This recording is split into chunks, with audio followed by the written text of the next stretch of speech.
আমি সুকান্ত। আজ আমি তোমাদের নবম শ্রেণীর রায়মার্টিন প্রশ্নবিচিত্রা থেকে জিওগ্রাফির 15 নম্বর মডেল সেটটি সলভ করে দেখাবো। সেকেন্ড ইউনিট টেস্ট 15 নম্বর মডেল সেট। তো চলো শুরু করা যাক। দেখো, 1 নাম্বার, পরস্পর দুটি দ্রাঘিমা রেখার দূরত্ব সবচেয়ে বেশি থাকে নিরক্ষরেখায়। আচ্ছা, 2 নাম্বার, কুমেরু বৃত্তের প্রতিবাদ স্থানের অক্ষরেখাটির নাম সুমেরু বৃত্ত। সি নাম্বার, সুমেরু বৃত্ত। আচ্ছা, 3 নাম্বার, মার্কিন যুক্তরাষ্ট্রের সিয়েরা নেভেদা স্তূপ পর্বত। এ নাম্বার, স্তূপ পর্বত। আচ্ছা, 4 নাম্বার, কানাডীয় মালভূমি হলো শিল্ড মালভূমি। এ নাম্বার।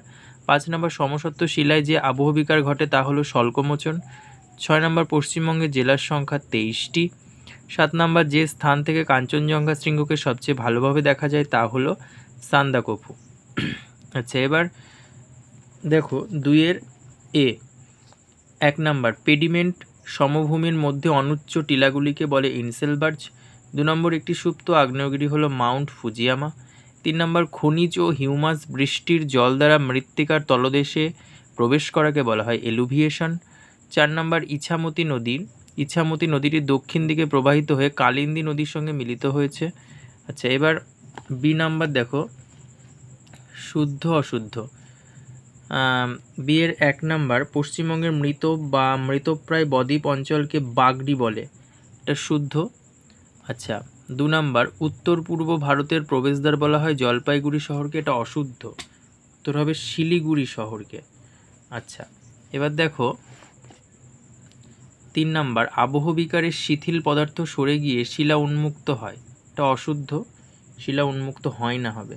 4 নাম্বার, ক্ষয়জাত পর্বত আগ্নেয় রূপান্তরিত শিলায় গঠিত, এটা শুদ্ধ। আচ্ছা, এবার তারপরে দেখো 3 নাম্বারে 1, 2, 3, 4 প্রত্যেক কটা প্রশ্নেরই পেজ নাম্বার পাশে দেওয়া আছে। দেখো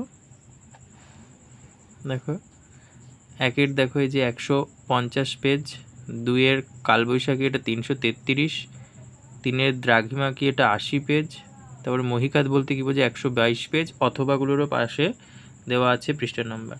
আচ্ছা, 4-এরগুলো দেখো পেজ নাম্বার দেওয়া আছে, 4-এরগুলো সব পেজ নাম্বার দেওয়া আছে। দেখো এই পাশে অথবাগুলোরও পেজ নাম্বার দেওয়া আছে। আচ্ছা, এবার 5-এরগুলো দেখো পাশে পেজ নাম্বার দেওয়া আছে। Thank you.